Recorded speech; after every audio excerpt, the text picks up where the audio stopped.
ഓ ഇന്നൊരു വിളവെടുപ്പിൻ്റെ വീഡിയോ ആണ്. നമ്മൾ ഇന്ന് കുറച്ച് ചൊരക്കയും അതുപോലെ കോവയ്ക്കയൊക്കെ പറിച്ചെടുത്തിട്ടോ.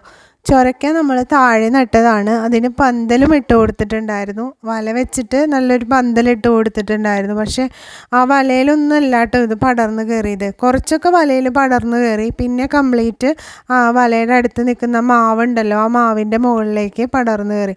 മാവിലാണെങ്കിൽ അത്ര വലിയ മാവൊന്നുമല്ല, അത് ചെറിയ മാവാണ്. അപ്പോൾ ഇതിന് അത്യാവശ്യം വെയിറ്റ് ഉണ്ടല്ലോ ഈ ഒരു ചൊരക്കയ്ക്ക്.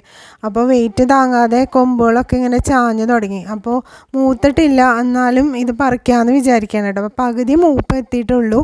കണ്ടോ, മാവിൻ്റെ ഇടയിലൊക്കെ ഉണ്ടായി കിടക്കുന്നത് ഒരു 5-6 എണ്ണം ഇതിൻ്റെ ഇടയിൽ കിടക്കുന്നുണ്ട്. അപ്പോൾ നമ്മൾ അതിൽ 3 എണ്ണേ പറിച്ചെടുത്തു. 3 ചൊരക്ക പകുതി മൂപ്പ് എത്തിയിട്ടുണ്ടായിരുന്നു. അപ്പോൾ അത് 3 എണ്ണവും പറിച്ചെടുക്കുകയാണ് കേട്ടോ.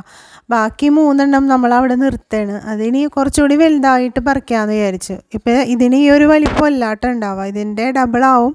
പക്ഷേ ഇതിങ്ങനെ മാവിൽ തൂങ്ങിയിട്ടേ മാവിൻ്റെ കൊമ്പൊക്കെ ഒടിയുന്നൊരു ചാൻസ് ഉള്ളതുകൊണ്ട് നമ്മൾ പറിച്ചെടുക്കുന്നതെന്ന് മാത്രമേ ഉള്ളൂ. പിന്നെ ഇതൊരുപാട് മൂപ്പ് എത്തിക്കാതെ ഈ ഒരു പ്രായത്തിൽ പറിച്ചെടുത്താൽ കുറച്ചുകൂടി ടേസ്റ്റ് ഉണ്ടാവും കേട്ടോ. നമ്മൾ ഈ ചൊരക്ക ഉപയോഗിച്ചിട്ട് മോരുകറി ഉണ്ടാക്കി നോക്കി, നല്ല ടേസ്റ്റ് ഉണ്ടായിരുന്നു. സാധാരണ നീളൻ ചൊരക്കയിലും ഇട്ടിട്ട് നല്ല ടേസ്റ്റ് ഉണ്ട് കേട്ടോ.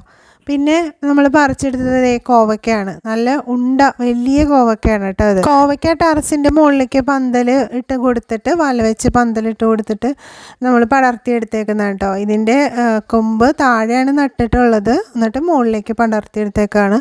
ഇതിലും അത്യാവശ്യം നല്ല വെയിലുള്ളത് കൊണ്ട് നിറച്ച് കോവയ്ക്ക ഉണ്ടാവുന്നുണ്ട്.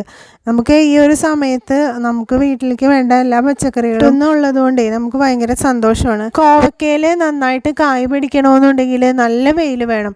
അപ്പോൾ നമുക്ക് അതിന് ഏറ്റവും അനുയോജ്യം ടെറസിൽ ഒരു വല കെട്ടിയിട്ട് അങ്ങോട്ട് പടർത്തുന്നതായിരിക്കും. അപ്പോൾ നല്ല വെയിലായിരിക്കുമല്ലോ ടെറസിൽ. അതുകൊണ്ട് തന്നെ നമ്മൾ ഒരുപാട് വളമൊന്നും കൊടുത്തില്ലെങ്കിലും നിറയെ കായ ഉണ്ടായി കിട്ടും കേട്ടോ നമുക്ക്. പിന്നെ നമ്മുടെ വീട്ടിൽ എപ്പോഴും വേസ്റ്റായി കിട്ടുന്ന കഞ്ഞിവെള്ളം ഉണ്ടല്ലോ, അതിൽ കുറച്ച് ചാരം മിക്സ് ചെയ്തിട്ട് കുറച്ച് 2 ഇരട്ടി വെള്ളവും കൂടി ചേർത്തിട്ട് കടഭാഗത്തെ മണ്ണൊക്കെ ഒന്ന് ഇളക്കി കൊടുത്തിട്ട് റൗണ്ട് ചെയ്ത് ഒന്ന് ഒഴിച്ചു കൊടുത്താൽ മതി കേട്ടോ. ആഴ്ചയിൽ ഒരു 2 പ്രാവശ്യമൊക്കെ ഇങ്ങനെ ചെയ്ത് കൊടുത്താൽ മതി. പച്ചക്കറിയൊക്കെ നന്നാക്കുമ്പോൾ കിട്ടുന്ന തോലുകളുണ്ടല്ലോ, അതുപോലെ വേസ്റ്റ് ആയിട്ടുള്ള നമുക്ക് ഉപയോഗിക്കാൻ പറ്റാത്ത പച്ചക്കറികൾ ഉണ്ടാവുമല്ലോ, അതൊക്കെ എടുത്തിട്ട് ചെറിയ പീസാക്കി മുറിച്ചിട്ടേ ഒരു പാത്രത്തിൽ ഇട്ട് വെച്ചിട്ട് കുറച്ച് വെള്ളം ഒഴിച്ച് വെക്കുക.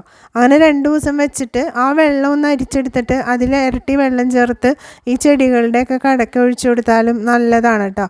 പിന്നെ ഇതിനൊരു സ്മെല്ലുണ്ടാവും. 2 ദിവസത്തിൽ കൂടുതൽ ഇങ്ങനെ വെക്കാൻ പാടില്ല. വെച്ച് കഴിഞ്ഞാൽ നല്ലൊരു സ്മെല്ല് വരും. പച്ചക്കറികൾക്കൊക്കെ മാക്സിമം ഈ കടയിൽ നിന്ന് വാങ്ങിക്കുന്ന രാസവളങ്ങൾ ഉപയോഗിക്കാതെ ഇങ്ങനെയുള്ള വളങ്ങളൊക്കെ ഉപയോഗിക്കണമെങ്കിൽ നമുക്ക് സേഫായിട്ട് അത് കഴിക്കാനുള്ളതല്ലേ. അപ്പോൾ നമുക്ക് ഏറ്റവും നല്ല രീതിയിൽ ഒട്ടും വിഷമില്ല എന്ന് ഉറപ്പ് വരുത്തിയിട്ട് കഴിക്കാൻ ഇങ്ങനെയുള്ള വളങ്ങളൊക്കെ കൊടുക്കുന്നതായിരിക്കും കേട്ടോ നല്ലത്. നിങ്ങൾ വിചാരിക്കുന്നതിലൊക്കെ ഇരട്ടി റിസൾട്ടാണ് ഇങ്ങനെയുള്ള വളങ്ങൾ നമുക്ക് തരിക. പക്ഷേ എന്ത് കൊടുക്കുമ്പോഴും ആ കട തൊടിയിക്കാതെ അത് ചെയ്യണം. കാരണം ഫംഗസ് പൂപ്പലൊക്കെ വന്നു കഴിഞ്ഞാൽ നമ്മുടെ ചെടി മൊത്തത്തിൽ നശിച്ചു പോകും.